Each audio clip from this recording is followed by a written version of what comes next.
बैसागो फोरबो फालिथाय बरमा दख'रा दुलाराय बर' फरायसा आफादनि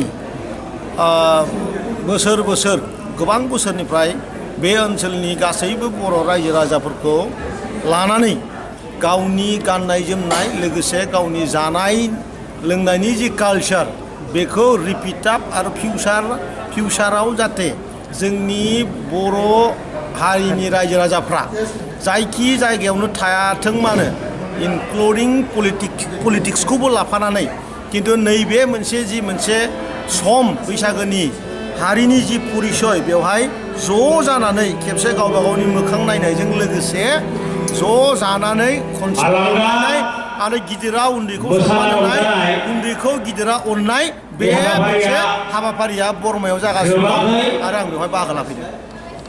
मेसेज होनांगौ जेबो गैलिया बर' हारिया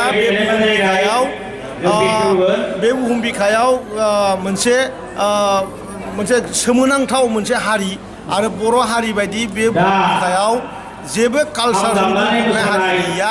जोंनि गाननाय जोमनाय जोंनि थांना थानाय जोंनि रायलायनाय बेनो जोंनि सबसे गिदिर आरो बेवहाय बे समाव बर' हारिखौ आं स्पेसियेलि खामलायनो हानाय बा आङो बुंनो हानाय जेबो आंहा बेवहाय बोलो आंनाव फैया।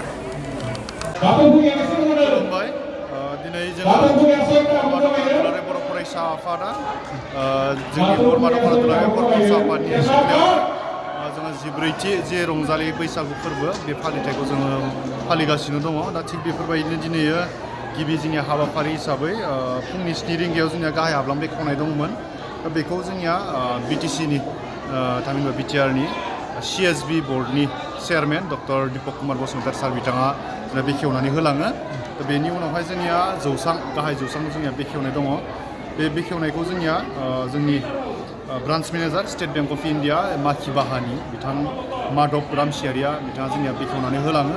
बेनि उनाव जोंनिया जामुंसालिखौ बेखेवनाय जायो। बे जामुंसालिखौ जोंनि हुदर ब्रह्म बारग' DI लोगोसेनो बिथाङा जोंनि बरमा आन्सलिक अल बड' सिनियर सिटिजेन फरामनि बिथाङा मासिगिरि बिथाङा जोंनि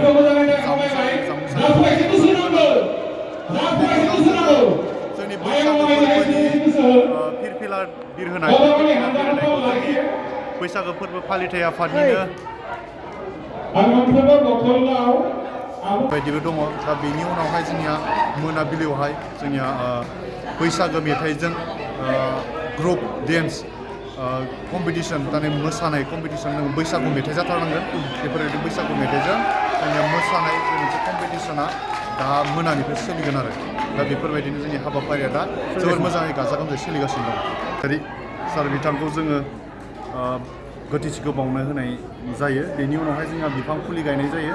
बे बिफां फुलिखौ जोंनिया बिन'द रामसियारि बारग' गाहाय फोरोंगिरि थेक्रागुसि गुदि फरायसालिनि मानगोनां बारग' गाहाय फोरोंगिरि बिथाङा जोंनिया दंफां फुलि गायनाय हाबाफारिखौ मावफुंनानै होलाङो।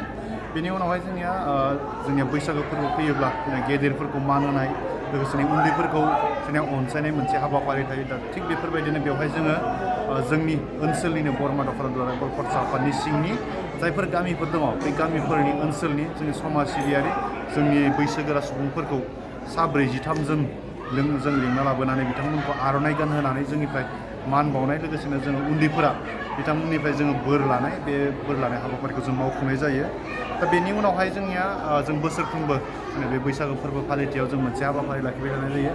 बे जाहैबाय जोंनिया बैसागो फोरबो फालिथायजों लोब्बा लाखिनानै जों बैसागोआव जेरैबायदि जों गोखा गोखै जायो आरो लोगोसे जिखिनि बर'नि दोरोङारि जिखिनि खाजा बैफोर खाजाफोरखौ जों बेवहाय जोङो खालामनाय जायो जानाय जायो। दा बेफोरबायदिनो जोंनिया बेफोर हाबाफारिया सोलिगासिनो दङ। दा बेवहाय जोङो दा बेनि उनावहाय जोङो बायदिसिना जोङो गेलेनाय लादों। दा बेवहाय जोङो उन्दै हौवासा हिन्जावसा बिथांमोननि जोंनिया बेलुन गाबखोनाय मोनसे बादायलायनाय जों लानाय जादों।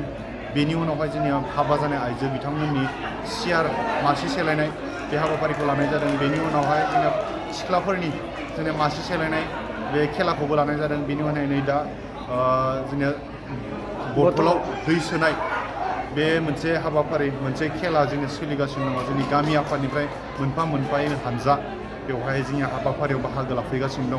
बेसेबां मानसियाव बाहागो लादों गामि बेसेबां गामिया बेसेबां जोंनिया जोङो जुदि बुंनो थाङोब्ला जोंनि गामि हिसाबै जिहेतु गोबां फिसा फिसा गामि जोंनि बेवहाय जाफैबाय बर'मा ओनसोलाव जुदि जों नायनो थाङोब्ला बैफोर गासिबो गोदान गोदान फिसा फिसा गामिखौ लायोबा खम 49सोथा गामि जोंनि बर'मा ओनसोलाव जायो आरो फिसा गोदोर हमनानै दा बेफोरबायदिनो बेवहाय जोंनिया रायजो राजाफोरा बेवहाय गोबां लैहोर लैहोरै बाहागो लाफैनाय जादों आरो जोंनिया बेवहाय रायजो राजाफोरजों बोथिसे थेब्रेयै जोङो जानाय जायो आरो बे बैसागो फोरबो फालिथायजों लोब्बा लाखिनानैनो आरो जोंनिया बे बैसागो फोरबो फालिनायनि मोनसे गुबै थांखियाबो जाहैबाय मा जोंनि बर'मा ओनसोलनि बर' रायजो राजाफोरा गोदो सिगां समावहाय जेरैबायदि हमना ला माबा मोनसे एना एनि जुदि जादोंमोनब्लाबो जोङो बैसागो बोथोरनि समायावहाय जों बयबो खौसेयै मोखां नायलायलाय खेबसे रंजालायनो होननानै जों बे हाबाफारिखौ खुंनाय जायो आरो थिग बेबायदिनो गासैबो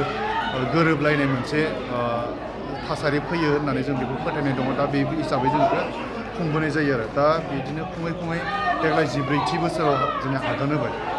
कम्पिउटार कर्सनि सोलोंथाइ लानो गोसो गुदुं सुबुंफोरनि थाखाय गोजोनथाव खौरां। कम्पिउटार कर्सनि थाखाय बेसेन नाङा जासे मुं थिसननायनि खाबुखौ लानानै फैदों क'क्राझार सहरनि खोदोमथलायाव थानाय MS फ्लाइं रुट इनस्टिट्यूशना। बयखौबो थ' बेहाय क'क्राझार सिङाव थानाय खोदोमथला फ्लाइं रुट इनस्टिट्यूटआ हस्पिटेलिटी मेनेजमेन्ट आरो एभिएशननि अनगायै कम्पिउटार कर्सखौबो लन्च खालामनाय जादों गोदान।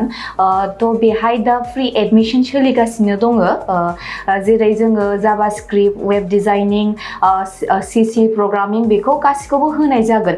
थ' जायफोर केन्डिडेटफोरा गोसो दङ बेहाय माने थाबैनो रेजिस्ट्रेशन खालामनो हागोन एडमिशन फ्रि सोलिगासिनो दं। एभिएशन आरो हस्पिटेलिटी मेनेजमेन्टनि फोरोंथाय होबोबाय थानायजों लोगोसेनो देग्लायनिफ्राय लानानै फैबावदों क'क्राझारनि MS फ्लाइं रुट इनस्टिट्यूशना कम्पिउटारनि कर्स।